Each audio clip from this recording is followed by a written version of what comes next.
बिस्मिल्लाहिर्रहमानिर्रहीम friends, research methods and skills का जो है कोर्स चल रहा है।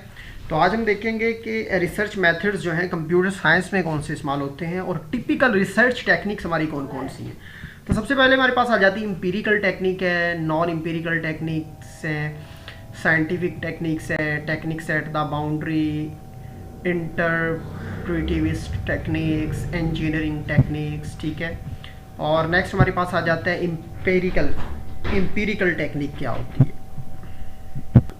तो सबसे पहले देखते हैं भाई कि एम्पिरिकल टेक्निक क्या है। अच्छा भाई, एम्पिरिकल टेक्निक्स में दो किस्म की रीजनिंग आ जाती हैं, एक तो हो जाती है डिडक्टिव और एक हो जाती है इंडक्टिव। इन दोनों को बारी बारी देखेंगे, ठीक है, कि एम्पिरिकल टेक्निक में डिडक्टिव से क्या मुराद है और इंडक्टिव जो है रीजनिंग से क्या मुराद है। डिडक्टिव हमारे पास है कि deductive reasoning goes from general to a specific instance, यानी कि कोई भी एक जनरल चीज़ से उसके स्पेसिफिक की तरफ जाना वो आपकी डिडक्टिव में आ जाता है। ठीक है, यानी कि इसको टॉप डाउन अप्रोच भी कहते हैं। It is the method by which conclusions are drawn on the basis of proof, जिसमें नताइज निकाले जाते हैं किस बेस के ऊपर, सबूतों की बुनियाद पर जो है उसके जो है कंक्लूजन्स, जो नताइज है वो निकाले जाते हैं। इसको it is based on a premise and then follows accordingly, where a premise is a statement that an argument claims will induce और justify a conclusion. A deductive argument can be valid only if the conclusion necessary follow and premise is given. If the conclusion is incorrect, then our premises must be faulty. अब premise का मतलब क्या होता है? मुकदमा, यानी कि कोई अजम्पशन। तो यहाँ पे उसने कहा है कि कंक्लूजन जो है वो इनकरेक्ट होगा अगर उसका जो प्रीमाइसिस है वो हुआ फॉल्टी। ठीक है, अब एग्जाम्पल इसकी देखें तो मज़ीद हमारा जो है वो क्लियर हो जाएगा कि जिस तरह से हम देख रहे थे डिडक्टिव कि ऑल ऑरेंजेस आर फ्रूट्स, बिल्कुल जितने भी माल्टे हैं वो सारे के सारे क्या हैं, फल हैं। All fruits grow on trees, बिल्कुल दरख्तों के ऊपर फल जो है वो उगते हैं। देयरफॉर, इसलिए all oranges grow on trees, तो बिल्कुल ये ठीक है। तो ये क्या हुआ कि जो ये अजम्पशन जो है बिल्कुल ठीक है, तो इसका मतलब क्या हुआ कि ये जो है हमारी क्या है, एक डिडक्टिव रीजनिंग है। ठीक है ना, इसको हम डिडक्टिव कहेंगे क्योंकि एक स्पेसिफिक चीज़ के ऊपर बात की जा रही है, यानी कि ऑरेंज एक स्पेसिफिक क्या है, फ्रूट है। ठीक है, इसी तरह दूसरी भी एग्जांपल्स है कि all bachelors are single, Johnny is single hence Johnny is a bachelor. तो ये कौन सी, ये है एम्पिरिकल की डिडक्टिव रीजनिंग।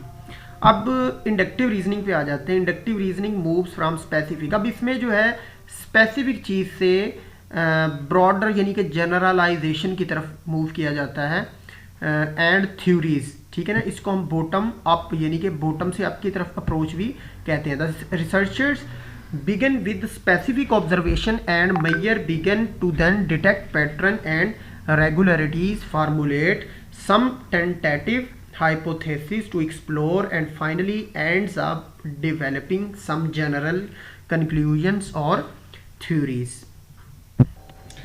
जो रिसर्चर हैं वो स्टार्ट करते हैं स्पेसिफिक ऑब्जर्वेशन से और फिर उसको मेजर करते हैं, begins to that detect pattern and regularities, formulate some tentative, फिर टेंटेटिव हाइपोथेसिस बनाते हैं एक्सप्लोर करने के लिए, एंड फाइनली जो है वो एंड करते हैं डेवलप करने के बाद कुछ जनरल नताइज पे या कोई थ्योरीज जो है वो डेवलप करते हैं। यानी कि it is not always logically valid because it is not always accurate to assume that a general principle is correct. जिस तरह ये देखें, today I left for work at 8 o'clock and was on time.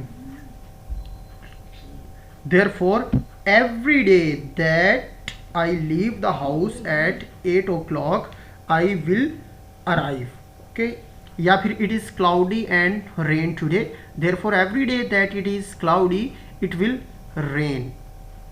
ठीक है, तो इसमें से देखें, अब कभी कभार, अब इसका मतलब तो ये नहीं है कि जब भी बादल होंगे बारिश होगी, कभी बादल आते हैं और बारिश नहीं भी होती, तो कभी कभार ये जो हाइपोथेसिस है वो इसका जो है वो क्या हो जाता है, गलत भी हो जाता है।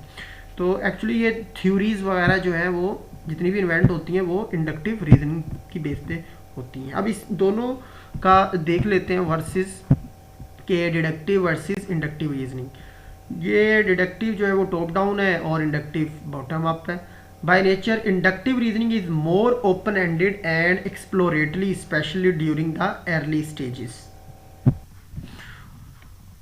ओपन एंडेड की बेस पे ये जो है हमारी ओपन एंडेड एंड एक्सप्लोरेटरी होती है specially during the early stages पे। डिडक्टिव रीजनिंग जो है ये मोर नैरो होती है and is a generally use to test and confirm, यानी कि जो डिडक्टिव होती है वो किसी भी हाइपोथेसिस को टेस्ट करने के लिए और कंफर्म करने के लिए इस्तेमाल होती है। मोस्ट सोशल रिसर्च जो है, जितनी भी जो सोशल रिसर्च है, हाउएवर इन्वॉल्व्स बोथ इंडक्टिव, जितनी भी हम सोशल रिसर्च करते हैं, अब सोशल रिसर्च जो है उसमें कौन कौन सी चीज़ें आ जाती हैं, जो सोशल साइंसेस होती हैं वो हमारे आ जाती हैं इसमें सोशल में, तो वो जो है इसी बेस पे होती हैं। Inductive deductive through out the research process the scientific norm of logical reasoning provide a however involves both inductive and deductive reasoning through out the research process. ये जो सोशल रिसर्च है यानी कि इसमें सारी सोशल साइंसेज आ जाती हैं, ये दोनों इंडक्टिव और deductive reasoning based research process होती हैं ये। फिर उसके बाद आ गया the scientific norm of logical reasoning. The scientific norm of logical reasoning provide a two way bridge between theory and research. अब जो लॉजिकल रीजनिंग प्रोवाइड जो है ये two way bridge between theory और रिसर्च। साइंटिफिक नॉर्म है एक logical reasoning जो है ये हमें मुहैया करती है टू वे ब्रिज, यानी कि थ्योरी और रीजनिंग, थ्योरी और रिसर्च के दरमियान। In practice this typically involves alternating between deduction and induction. तो ये कुछ ये थ्योरेटिकली जो है मैंने आपको बताया है, दो टेक्निक्स हमने देखी हैं यहाँ पे,